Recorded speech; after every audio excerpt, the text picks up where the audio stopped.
केंद्र सरकार ने नई शिक्षा नीति को मंजूरी दे दी है। करीब 34 साल बाद आई शिक्षा नीति में स्कूली शिक्षा से लेकर उच्च शिक्षा तक कई बड़े बदलाव किए गए हैं। बच्चों पर से बोर्ड परीक्षा का भार कम किया जाएगा, तो उच्च शिक्षा के लिए भी अब सिर्फ एक नियामक होगा। पढ़ाई बीच में छूटने पर पहले की पढ़ाई बेकार नहीं होगी।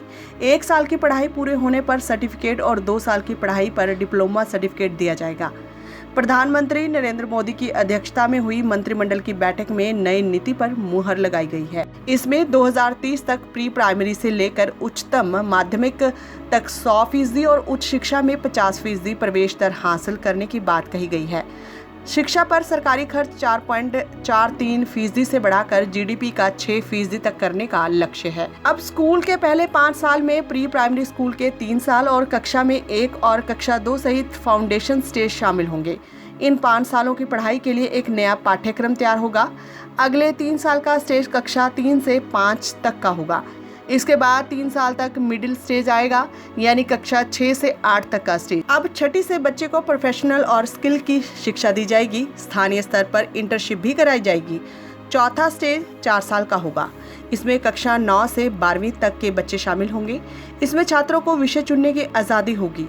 साइंस या गणित के साथ फैशन डिजाइनिंग भी पढ़ने की आज़ादी होगी। 5+3+3+4 के नए स्कूल एजुकेशन सिस्टम में पहले 5 साल 3 से 8 साल के बच्चे के लिए, उसके बाद के 3 साल 8 से 11 साल के बच्चों के लिए, उसके बाद के 3 साल 11 से 14 साल के बच्चों के लिए और स्कूल में सबसे आखिर के 4 साल 14 से 18 साल के बच्चों के लिए निर्धारित किए गए हैं।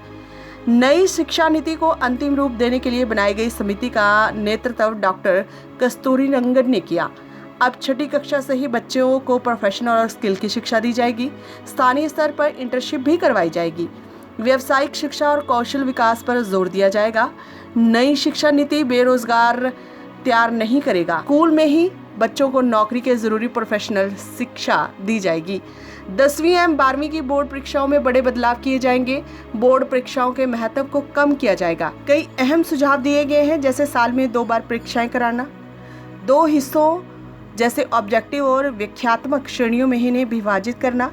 बोर्ड परीक्षा में मुख्य जोर ज्ञान के परीक्षण पर होगा, ताकि छात्रों में रटने की प्रवृत्ति खत्म हो। बोर्ड परीक्षाओं को लेकर छात्र हमेशा दबाव में रहते हैं और ज़्यादा अंक लाने के चक्कर में कोचिंग पर निर्भर हो जाते हैं, लेकिन भविष्य में उन्हें इससे मुक्ति मिल सकती है।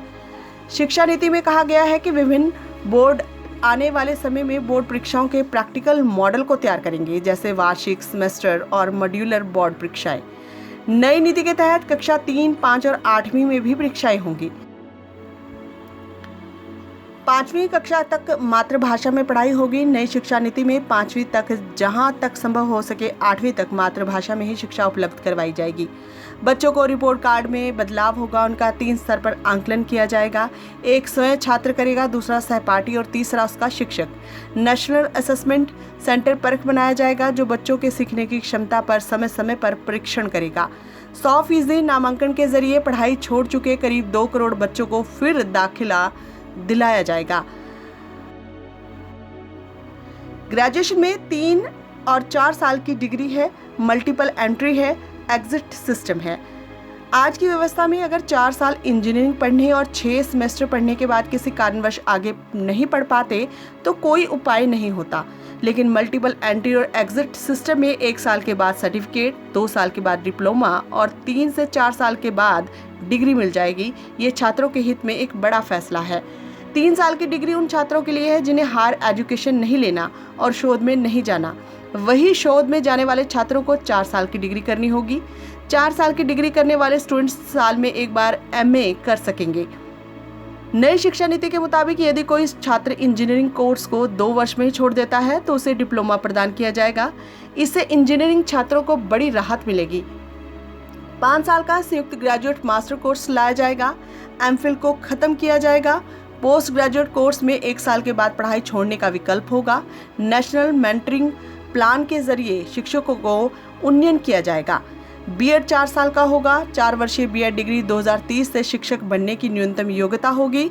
नीति के अनुसार पेशेवर मानकों की समीक्षा एवं संशोधन 2030 में होगा और इसके बाद प्रत्येक 10 वर्ष में होगा। शिक्षकों को प्रभावकारी और पारदर्शी प्रक्रियाओं के जरिए भर्ती किया जाएगा। पदोन्नति योग्यता पर आधारित होगी। कई स्रोतों के समय समय पर कार्य प्रदर्शन का आंकलन भी किया जाएगा।